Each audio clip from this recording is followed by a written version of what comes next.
pong umaga, nagpapasalamat ako unang-una sa Panginoon Diyos sa opportunity na maibahagi po yung buhay ko, yung buhay ng aking pamilya dahil po sa kabutihan ng Panginoon Diyos. Yun nangyari sa amin way back last year. Para sa akin, yun yung pinakamatinding pagsubok na pinagdaanan namin mag-asawa. Sabi ko talagang wala nang pinakamas sasakit pa sa pagsubok na to. Kasi dumating sa amin si Elise.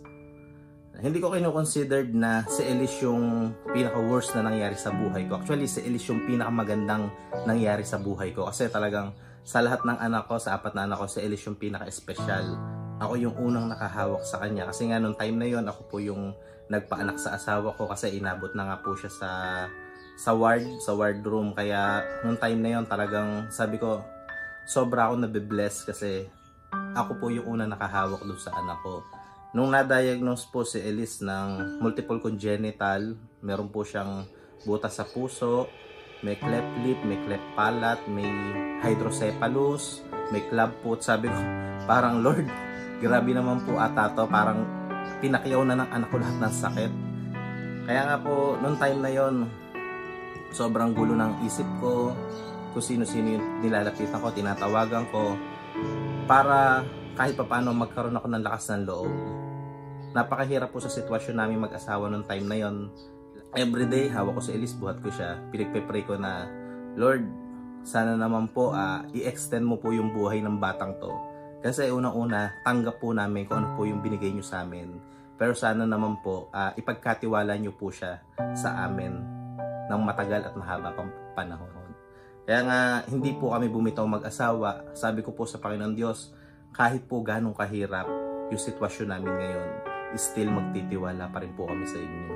Kaya nga, nagpapasalamat ako kasi hindi kami bininggo ng Panginoon Diyos. Until now, successful operation ni Elise. Lahat na ng kailangan gawin sa kanya, naka-5 operasyon na siya. Isa na lang po, yung sa kanya cleft palate na lang.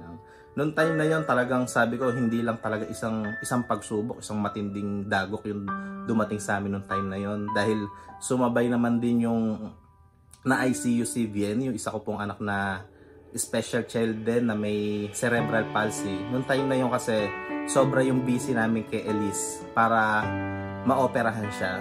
Time na yon, ayun yung matinding pagsubok na dumating sa buhay namin mag-asawa. Kasi halos sabay na sabay habang katatapos lang ni Elise maoperahan doon sa kanyang spina bifida, one day pa lang po, kinabukasan, nung umuwi po yung asawa ko sa bahay, tumawag po siya sa akin. Sabi niya sa akin, habang nasa ospital ako at buhat-buhat ko si Elise, sabi niya, wag daw ako mabibigla kasi dinala niya si Bian sa ospital. Actually, nung dinala niya si Bian sa ospital, yung isa kong anak na 12 years old na may cerebral palsy, wala na po halos yung kanyang reading ng sugar, zero na, error na, walang blood, wala na siyang blood pressure. As in talagang feeling niya nung dinadala niya po si Bian sa ospital ay hindi na po humihinga. Nasa PGH po ako nung time na yun, talagang doon napaluhod ako.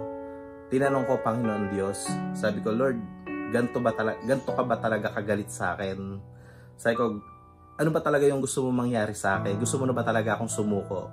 Kasi ang pinakamasakit na part po sa akin talaga, yung susubukin ako pagdating sa pamilya. Kung sa sarili ko, kaya ko lahat. Kaya ko lahat ng hirap, kaya ko lahat ng sakit. Pero sabi ko, Lord, wag naman po sa mga anak ko. Noong time na yon, yun yung pinakamadilim na parte ng buhay ko na akala ko sabay mawawala yung 2 kong anak. Napakahirap po sabihin yung salitang, Lord, magtitiwala pa rin po ako sa inyo. Pero pinanindigan ko po yun. Sabi ko nga, Panginoon, alam ko kung mahal ko yung mga anak ko, mas higit yung pagmamahal mo para sa kanila. Kaya po, kahit po gantong kadilim yung dinadaanan namin, still magtitiwala pa rin ako sa iyo. Kaya napakabuti ng Panginoon Diyos, no? Napaka-faithful ng Panginoon Diyos sa kanyang mga pangako. Sabi ko, salamat ako sa Panginoon Diyos kasi nung dumating kami sa gantong pagsubok, kilala na namin siya. Sabi ko nga sa asawa ko, kung hindi kaya natin kilala ang Panginoon Diyos, nasan kaya tayo ngayon? Isang malaking bagay na tanong ko. Kaya sobrang nagpapasalamat ako sa Panginoon Diyos kasi yung time na yon na pinakamadilim na parte ng buhay ko, hindi ko napansin na hindi niya pala ako iniwan. Everyday na nagpe-pray ako, malayo sa akin yung isa kong anak. As in talagang nung uwian ko si Bien dito sa Laguna, nung makita ko siya sa ICU, talagang grabe. Napaluhod talaga ako, sobra yung iniyak ko sa Panginoon Diyos kasi Sabi ko, Lord, parang ito yung pinakamasakit na gagawin mo para sa akin. Maganda po yung plano ko sa mga anak ko. Mas higit na maganda yung plano ng Diyos. Kaya nga po, sobrang faithful ng Panginoon Diyos sa buhay namin dahil yung lahat ng pagsubok na ibinigay niya sa amin, hindi niya po kami iniwan. Sinamahan niya po kami.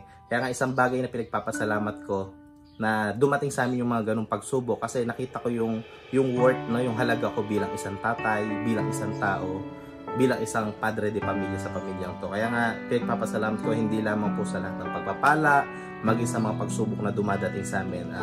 Itong buhay po na meron kami ngayon, yung kalakasan na meron kami ngayon, yung pong kagalingan ng mga anak ko na meron ngayon, dahil lamang po yun sa kabutihan ng Panginoon Diyos. At dahil everyday na lang na gumigising po tayo na wala tayong nararamdaman, grabe na po yung pagkilos ng Diyos sa atin. No po? Kaya po, lagi lang po tayo mananalangin, lagi po tayo magtitiwala sa mga naisin po ng Diyos sa buhay natin. Pagkatiwala natin yung ating buhay sa Kanya. Maraming salamat po. Nawa, nakita po natin sa umagang ito kung gaano pong kabuti ang ating Panginoon Diyos. God bless. God bless po sa ating lahat. Sa Diyos ko lang po binabalik ang pinakamataas na papuri. Maraming salamat.